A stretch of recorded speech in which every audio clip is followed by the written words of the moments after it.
এটা কিন্তু push start, হ্যাঁ। ওকে ওয়াও এবং আমার স্টার্টের সাথে সাথে কিন্তু আমার যদি আমি ক্যামেরাটা অন রাখি আমার টোটাল ক্যামেরাটা চলে আসে কিন্তু পুরো 360 ক্যামেরা হ্যাঁ, যদি আমি অন রাখি, যদি আমি অন না রাখি তাহলে কিন্তু এটা আসবে না। উইথ এটা তো দেখতেই পাচ্ছেন, ইটস প্রপার ভিউ পাওয়া যায়, it's genuine view 100% with genuine view with sensor activation কিন্তু এই যে এখানে দেখাচ্ছে যে এই সারফেসগুলোতে কোনো কেউ না কেউ আছে আর কি। এটা আমার কন্টিনিউ, এটার আমি ওভারঅল ভিউ সবভাবে দেখতে পারবো। আপনি ইচ্ছা করলে এখানে দেখতে পারেন রাউন্ড আপ করে, কিংবা এখানে দেখতে পারেন, এবং শুধু আমি ইচ্ছা করলে ফ্রন্টেও নিয়ে আসতে পারি। এবং আমার এই যে অ্যাক্টিভেশনটা আমি ফ্রন্ট ক্যামেরা নিয়ে আসছি শুধু। আপনি যদি ডিসক্রাইব করেন, খুব লং একটা ড্যাশবোর্ড আমি খেয়াল করছি, সিম্পল অ্যান্ড লং। এটা ম্যাটেরিয়াল কি? এটা 100% লেদার ইন্টেরিয়র ডিজাইন। এই যে দেখছেন, it's a leather interior design. এবং এইটা আপনার দুটা আপনার মনিটর যেটা আছে, এটা ইনফোটেনমেন্ট সিস্টেমের মনিটর, আর এটা হলো ক্লাস্টার, যেটা জানা আছে ইটস আ ক্লাস্টার। এটাও 10.25, এটাও 10.25, দুইটার মেজারমেন্টটা কি সেম রকমের মেজারমেন্ট আছে এটার। এবং এই যে এসির যে ম্যানুয়াল কন্ট্রোল জোন এরিয়া এটাকে বলে, it's a manual control zone area. এইটা যদি আমি নক করি, এটাতে আপনার ওয়্যার সহ চার্জার এবং ইউএসবি পোর্টটা অ্যাভেলেবেল আছে। 12.5 ভোল্টের এখানে একটা চার্জিং ক্যাবেল আছে, এটা 12.5 ভোল্টের, ইটস আ চার্জিং ক্যাবেল। এটা নর্মালি কোনো কিছু যদি আপনি রাখতে পারবেন। এটা আপনার হলো যে ওয়্যারলেস চার্জার। আর আমি আগেও বলেছিলাম, এটা এই যে মোবাইল হোল্ডার, যেটা মোবাইল রাখা যায়, এখানে আপনি যদি রেখে দেন, আপনার যদি আপনার সাপোর্টেড থাকে দেন অ্যাক্টিভেশন হয়ে যাবে। দেন আমি মোবাইলটা এখানেই রেখে দিলাম। এটা আপনার হ্যান্ড ব্রেক, যেটাকে আমরা বলি। আমার এই গাড়িটার একটা সবচেয়ে মজার বিষয় আছে কি, আমি এই যে পার্কিংয়ে আমি রেয়ারে চলে গেলাম, হ্যাঁ, এবং আমি একটা বাটন ক্লিক করে আমি আবার পার্কিংয়ে চলে আসতে পারবো। এক্ষেত্রে জিটোর গিয়ার সিস্টেমটা কি ইউজ করতেছে? আপনার এটা অটোমেটিক গিয়ারই, ইটস অটোমেটিক ড্রাইভ, আপনার যেটাকে বলে dry class dry class transmission যেটা। আমি ড্রাইভিং মোড পাচ্ছি কত? ড্রাইভিং মোড পাচ্ছি আমরা হলো যে 4টা ড্রাইভিং মোড পাচ্ছি, ইকো, স্পোর্টস, আর হলো যে আপনার কমফোর্ট। আপনি যদি একটু ডিসক্রাইব করেন, এগুলো তো বেসিক্যালি মানে সব বাটন পুশ। হ্যাঁ, সব বাটন পুশ, সবগুলোই। আমি যে নক করলাম চলে গেল। এটা আপনার এই যে দেখেন, আমি এসির কম্প্রেশনটা দেখি অফ হয়ে গেলাম। এটা টাচ স্ক্রিনের মতোই কাজ করবে এটা। It's 100% touch screen. এবং আমি আগেই দেখেছি ইটস ফুললি প্যানোরামিক সানরুফ। এটা কিন্তু খুব সহজেই আমি যদি একটা নক করে দিই, যে সানরুফটা অফ করে দিই, খুবই এক পুশেই অফ হয়ে যাবে। এবং আমরা সানরুফটা এখন টোটালটা মুনরুফ অবস্থায় আছে। যদি আমি আরেকটা নক করে দিই, আমার মুনরুফটাও অফ হয়ে যাবে।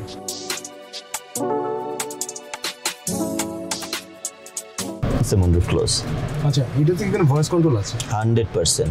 আমি কি ভয়েস কন্ট্রোল দিয়ে সানরুফ খুলতে পারবো? 100%। আপনি নক করতে পারেন, শুধুমাত্র নক করতে হয়, হ্যালো জেটুর, ওপেন দ্য সানরুফ।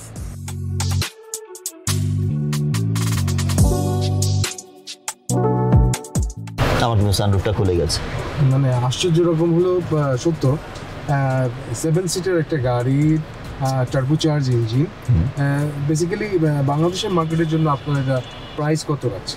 আমার এইটার যেই প্রাইজিংটা আমরা খুবই অ্যাট্রাকটিভ একটা প্রাইস রাখছি। সেটা হলো আমার এই গাড়িটার বেসিক যে ভার্সনটা আমরা যেটা বলছি উইদাউট সানরুফ, সেটা আমরা 50 লাখ টাকা দিচ্ছি, আর উইথ সানরুফটা 53 লাখ টাকা দিচ্ছি।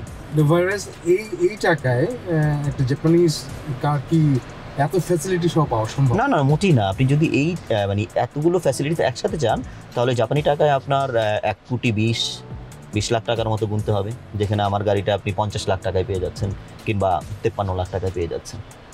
মানে ইটস অ্যামেজিং।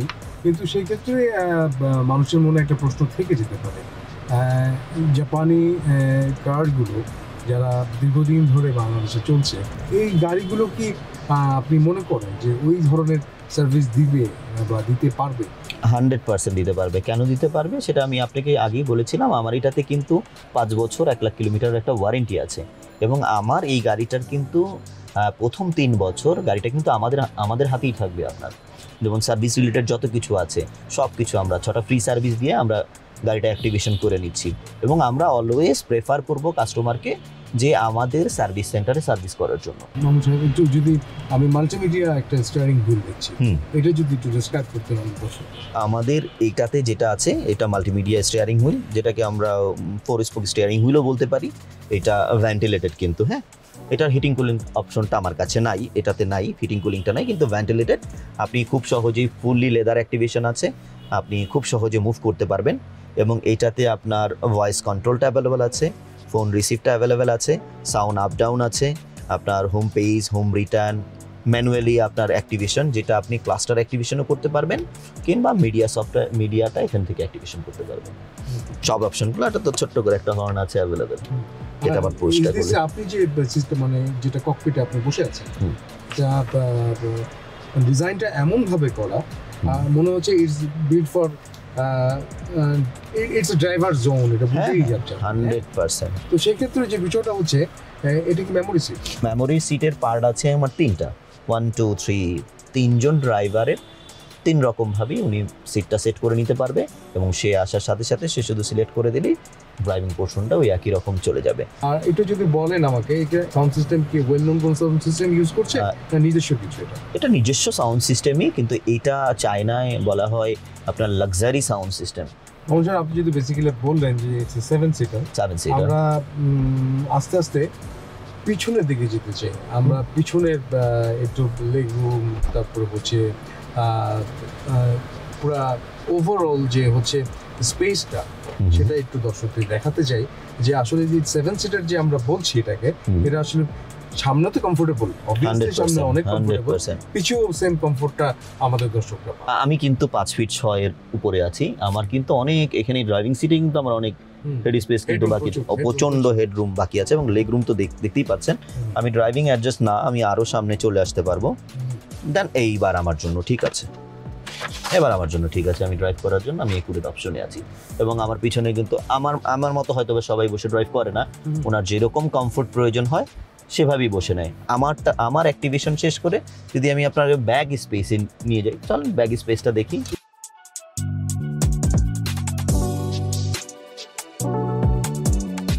নক করে দিলাম, ইটস আ সফট ক্লোজ, বলা যায় সফট ক্লোজ। আমি কিন্তু লেগ স্পেস দেখতেই পাচ্ছেন, it's a nice leg space, অনেক লেগ স্পেস। ড্রাইভিং সিট যতটুকু কমফোর্ট আমি ছিলাম, সেটা আমি আপনাকে আগে বলেছিলাম যে আমি ছিলাম ততটুকু পর্যন্ত কিন্তু আমি রেখে আসছিলাম মেমোরি সিটটা। এখন দেখতে পাচ্ছেন প্রচণ্ড লেগ স্পেস আছে, যে কোনো হাইটের যে কেউ বসে যতটুকু মনে চায় পিছে চলে আসতে পারবে, লেগ স্পেসটা অনেক থাকবে। এবং আমার হাইটটা যেহেতু আমি বলেছিলাম ইটস 5 ফিট 6 এর উপরে আছে, দেখতেই পাচ্ছেন ভালো, অনেক হেডরুম কিন্তু অনেক, এবং লেগ রুমও কিন্তু অনেক আছে। এবং আমার কিন্তু ব্যাক সাইডে কিন্তু এখানে একটা এসি ভ্যান্ট আছে উইথ কন্ট্রোল, এবং আপনার এখানে হলো যে আপনার মোবাইল হোল্ডার, আর এই পাশটাতে একটা উইথ বক্স, মিডলে হলো আপনার ছোট্ট করে চার্জিং ক্যাবেলগুলো, 2টো চার্জিং ক্যাবেল অ্যাভেলেবেল আছে ওয়্যার সহ। এবং এখানে কিছু কোনো প্রয়োজনীয় কিছু রাখার জন্য একটা ছোট্ট একটা বক্সের মতো হালকা। এখানে কি কোনো হ্যান্ড রেস্ট আছে নাকি মামুন ভাই? 100% এই পাশটাতে it's a hand rest available আছে। এই যে কেউ যদি হাত রেখে পছন্দ করে, উইথ গ্লাস হোল্ডার। যখন আমরা 2জন বসবো, it's a nice hand rest সহকারে বসে যায়। 3জন হলে অবশ্যই এটা ফোল্ড করে রাখতে হবে। যেহেতু আপনি এটাকে 7 সিটার বলছেন, তাহলে পিছনেও এটা বসার জায়গা আছে? 100% পিছনে বসা যাবে। পিছনে কি সেম কমফোর্টটা পাবে একজন প্যাসেঞ্জার? হ্যাঁ, এটা আপনার 100% 7 সিটার। আমি বলেছি it's a full size family SUV car. যখন আমরা পিছনে বসবো তখন এটা অ্যাডজাস্ট করে বসতে হবে।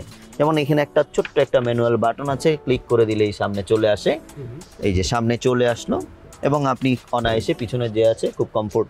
এই যে আমি যদি কমফোর্ট জোন চিন্তা করি, আমি এই যে সামনে চলে আসলাম, অনেকটুকু দেখছেন, এখনও অনেক আমার গ্যাপ আছে, আমি ইচ্ছে করলে আরও যেতে পারবো এই পাশটাতে। এবং আমি 7 সিটার যখন ইউজ করব তখন আমার লেগ স্পেস, ড্রাইভার কিন্তু আরও পিছনে চলে আসতে পারবে 7 সিটার ইউজ করার সময়। এবং আমি কিন্তু কমফোর্ট ইচ্ছে করলাম এটা আরও অ্যাডজাস্ট করে নিতে পারি। এই যে সেক্ষেত্রে একটু আমরা পিছনেও দেখতে চাই, অবশ্যই পিছনে কতটুকু আমরা আসলে স্পেস পাচ্ছি। 100% চলেন তাহলে আমরা দেখি কিভাবে আমরা ঢুকি 7 সিটারে। এটা ঢোকার খুবই সহজ, এটা নক করে দিয়ে এই যে এটাকে যদি আপনি সুন্দর করে টেনে দেন, দেন চলে যাওয়া যায়, এবং এখানে একসাথেই ঢুকে যাওয়া যায়। এই যে আমি 7 সিটারে বসেছি ভাইয়া, আমি আমার দেখাই যাচ্ছে প্রায় 4 আঙ্গুলের মতো কিন্তু ফাঁকা আছে। অনায়াসে বসতে পারবে যে কেউ, আমার হাইডের যে কেউ অনায়াসে বসতে পারবে এবং অনায়াসে রান করতে পারবে ঢাকা টু কক্সবাজার, কোনো প্রবলেম নেই, অনায়াসে উইথ রিল্যাক্স। এই সিটে এই সিট পর্যন্ত কি এসি ঠান্ডা যায়? 100%। আমি এই যে আপনি মনে হয় অনুভব করছেন ঠান্ডাটা আমার এই পর্যন্ত চলে আসছে। ওকে, চমৎকার।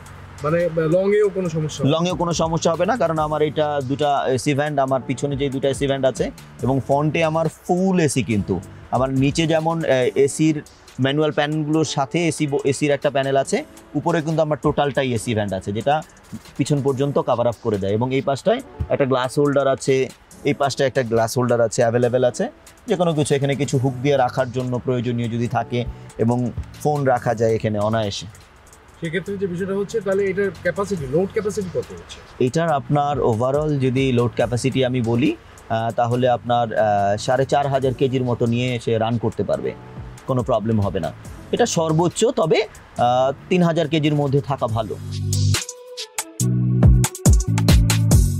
জেটুর বিলিভ করে যে জেটুর অলওয়েজ ড্রাইভ ইউর ফিউচার নিয়ে কাজ করে, এবং আমার দেশে যেহেতু জেটুর আসছে এবং ফিউচারে জেটুর ইনশাল্লাহ মার্কেট লিড করবে।